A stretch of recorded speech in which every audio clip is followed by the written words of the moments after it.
اگر میں چاہوں تو انشاءاللہ کامیابی سے متعلق کئی دنوں تک تقریر کر سکتی ہوں، لیکن وقت کا لحاظ کرتے ہوئے میں صرف 3 آیتیں سمجھاتے ہوئے اپنی تقریر کو انشاءاللہ مکمل کر دوں گی۔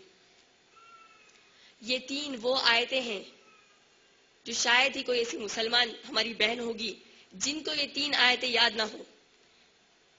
ان 3 آیتوں کے بارے میں امام شافعی رحمت اللہ علیہ فرماتے ہیں کہ اگر اللہ سبحانہ تعالیٰ پوری قرآن مجید کے بجائے یہ 3 آیتیں نازل کر دیتے تو یہ انسانوں کی دنیا اور آخرت کی کامیابی کے لیے کافی ہو جاتی۔ اگر ہم لوگ غور کریں گے تو معلوم ہوگا کہ قرآن مجید میں جملہ 3 ایسی صورتیں ہیں جن میں صرف 3 آیتیں آئی ہیں۔ اگر ہم قرآن مجید میں سورہ کوثر سورہ نمبر 108 یعنی سورہ نمبر 108 پڑھیں گے، اس میں صرف 3 آیتیں آئی ہیں۔ اگر ہم سورۃ النصر پڑھیں گے جو قرآن مجید کا 110 نمبر والا سورہ ہے یعنی 110 نمبر والا سورہ ہے، اس میں بھی صرف 3 آیتیں آئی ہیں، اور جس 3 آیتوں کو میں نے اپنے بیان کے لیے منتخب کیا ہے اس میں بھی صرف 3 آیتیں آئی ہیں، اور اس سورے کا نمبر ہے سورہ نمبر 103، سورہ نمبر 103، اور سورے کا نام سورۃ العصر۔ انشاءاللہ میں سب سے پہلے سورۃ العصر کی تلاوت اور ترجمہ پڑھ دوں اور اس کے بعد اس کی مختصر سی تفسیر کر دوں تاکہ ہم سب کو کامیابی کا اصل معنی اور پیمانہ سمجھ میں آ جائے۔ اللہ سبحانہ تعالیٰ فرماتے ہیں سورۃ العصر میں، بسم اللہ الرحمن الرحیم، والعصر، قسم ہے زمانے کی، ان الانسان لفی خسر، بے شک تمام کے تمام انسان بڑے ہی نقصان میں ہیں، الا الذین آمنوا، سوائے ان کے جو ایمان لائیں، وعملوا الصالحات، جو نیک اعمال کریں، وتواصوا بالحق، جو حق پر ڈٹ جائیں اور دوسروں کو حق پر ڈٹنے کی دعوت دیں، وتواصوا بالصبر، جو صبر کریں اور دوسروں کو صبر کرنے کی دعوت دیں۔ آئیے اب ہم سب اللہ سبحانہ تعالیٰ کی طرف سے دی گئی کامیابی کی شرطوں پر غور کرتے ہیں تاکہ ہم سب کو کامیابی حاصل کرنے آسانی ہو۔ سب سے پہلے جب اللہ سبحانہ تعالیٰ نے اس سورے میں کہا والعصر، قسم ہے زمانے کی، اگر آپ غور کریں گے کوئی بھی قسم کب کھاتے ہیں؟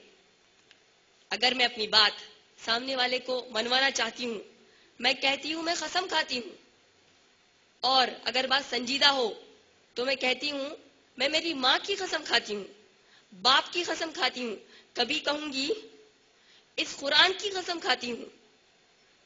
اگرچہ کہ اسلام میں سوائے اللہ کی قسم کسی اور کی قسم نہیں کھانا ہے، یہ شرک ہوگا، سوائے اللہ کے کسی کی قسم نہیں کھانا ہے، کھائیں گے تو شرک ہوگا۔ یہ کیسے؟ کیونکہ ہم جب کسی کی قسم کھا رہے ہیں گویا ہم نے اس چیز کو اپنی بات پر ہم نے گواہ بنا لیا۔ مثلا اگر میں اپنی ماں کی قسم کھاتی ہوں اور میرے اس معاملے میں وہاں پر ماں موجود نہیں ہے تو پھر میں جھوٹی ہوں۔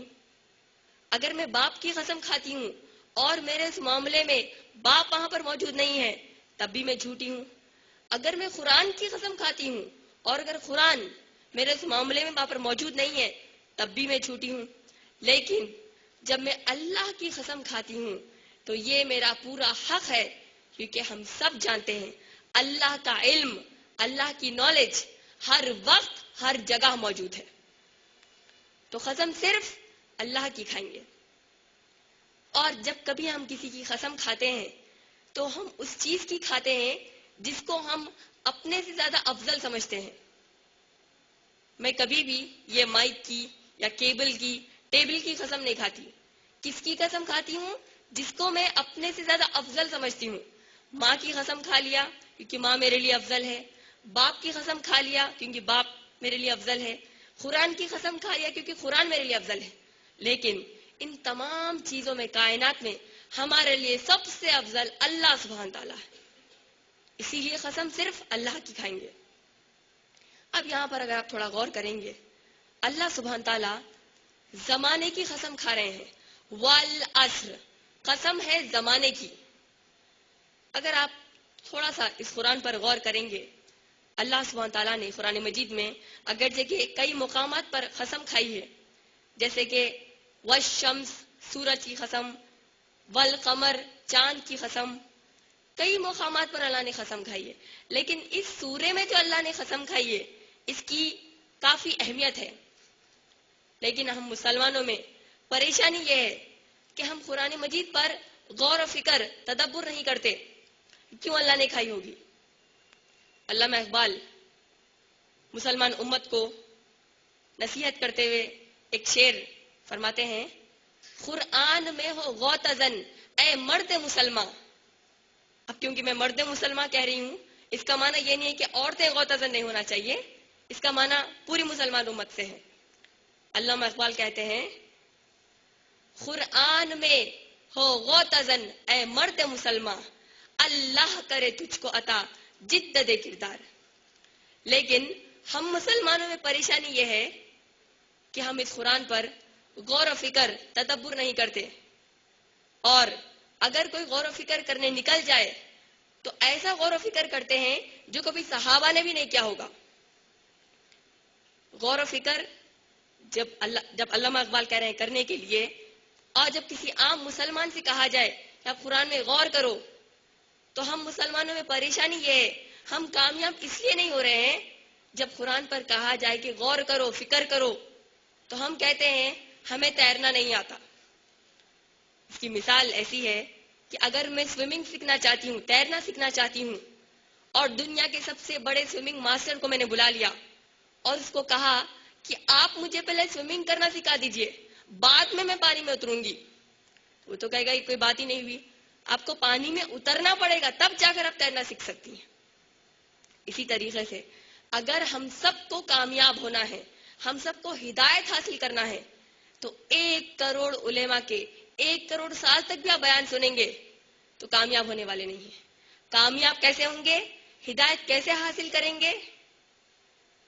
اس قرآن کو ہم خود اپنے ہاتھوں سے کھولیں، اس قرآن کو جو ہمارے تاپدانوں میں دھول میں پڑی ہوئی ہے وہاں سے اس قرآن کو نکالیں۔ اس قرآن کو جو شاید سال میں 1 مرتبہ نکلتی ہے ہمارے گھر سے، اس کو وہاں سے نکالیں اور کھول کر پڑھیے، انشاءاللہ تب جا کر آپ کو ہدایت ملے گی۔ اب جیسے کہ میں بتا رہی تھی کہ قرآن پر غور و فکر، تدبر کرنا چاہیے۔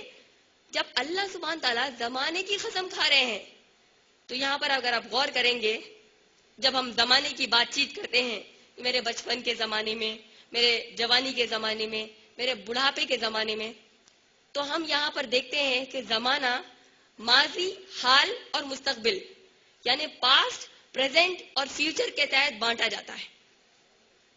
اور اس زمانے کے لیے وقت کا طے ہونا ضروری ہے۔ وقت کے طے ہونے کے لیے دن اور رات کا آنا جانا ضروری ہے۔ اس کے لیے کائنات میں سورج، چاند، ستارے، ان سب کا گھومنا پھرنا ضروری ہے۔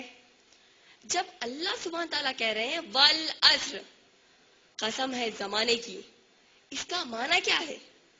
اللہ سبحانہ تعالیٰ ہم سے یہ کہہ رہے ہیں کہ یہ جو سورج، چاند، ستارے، جو سیارے ہیں، یہ اس وقت سے موجود ہے جب ہم نے تمہارے سب سے پہلے باپ آدم علیہ السلام کو پیدا کیا اور تمہاری سب سے پہلی ماں حوا علیہ السلام کو پیدا کیا۔